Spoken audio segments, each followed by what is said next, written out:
Good morning. Thank you for joining us.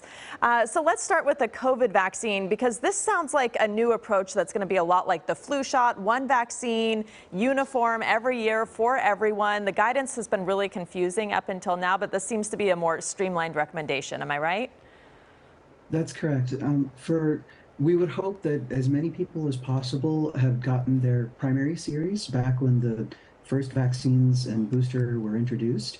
But for those who haven't, it's still a really good idea to get the new booster shot, even if that's your first vaccine that you're getting to protect you against getting severe COVID. Okay. And what about the flu and RSV vaccines? Who should be taking them? When? And can they all be taken together?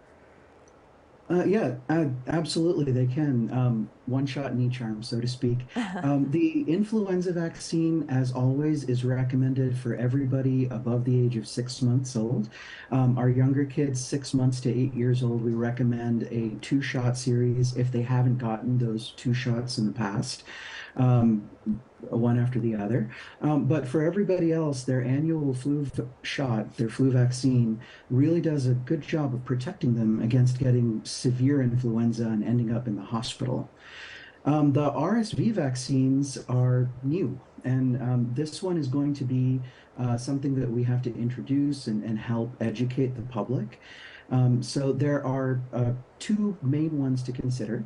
One is a true vaccine in the sense that you're giving a little particle and asking the immune system to turn on. This one is right now offered to people who are 60 and over. And it should be, I should say, it should be universal for those folks, but certainly for those who are at high risk for ending up in the hospital, so people with lung and heart problems. And we're waiting for approval to introduce this to be given to pregnant mothers between 32 to 36 weeks in their pregnancy, so late in their pregnancy, so that they produce antibodies and pass those on to the baby. Hmm. Our second vaccine is the one which is an antibody, and that one is once per year to be given to our young kids. Up to 8 months of age before the flu and RSV season. And that we'd like uh, eventually for all little kids to be able to get that because so far, where it's been used primarily in Europe and the United Kingdom, it's been very efficacious in taking the number of hospitalizations way down for RSV, so keeping kids healthy. Yeah, it's really scary to see those little babies coughing and gasping for breath like that with RSV. So it's a really important one to have on the radar. Back to the COVID issue, the cases are on the rise again. The era of mandates seems to be over, or at least phased out. On our own, should we be practicing prevention like we did in the past phases of the pandemic, like masking? I think that's always a good idea, especially when you're in closed environments. You're face to face and there isn't a lot of ventilation in the room. Masking properly, meaning having a mask with a good seal over the nose and that goes all the way down to the chin, if it's universally practiced, does a really good job of stopping not only COVID-19 from circulating, but anything that's carried on large droplets. So influenza and RSV as well. And we're going to be in a time now again where people aren't just going to go straight home if they're sick. So especially if you're experiencing any symptoms, it helps protect each other from spreading illness. Yeah, you mentioned that it's interesting. School districts, because of all of the pandemic learning loss, have recently been telling parents to send their kids to school if they have the sniffles, that it's more important to be in the classroom. What should we be doing to protect ourselves and others when sick, aside from masking?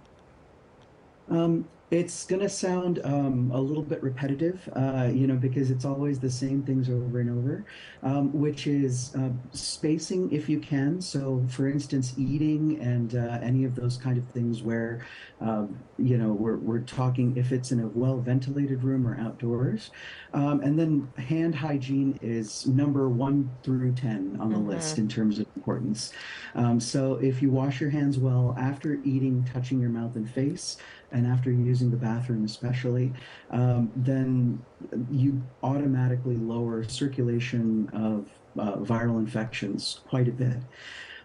For kids, if they are comfortable using a mask, especially if they're have the sniffles and they're feeling sick, then it certainly should be encouraged and it should be a normal thing. It should be comfortable. But the conversation between your kid and the school and parents should always be without anxiety. There should never be any force behind it, because we don't want to just substitute a respiratory viral illness with anxiety or freaking the poor kid out. Right. We've had 3 years to kind of see the balance in all of this and the cause and effect. Doctor, thank you so much for joining us. We wish you luck Thank you. with flu season ahead. Good luck to all of us, but good science too. Good science too. Thank you.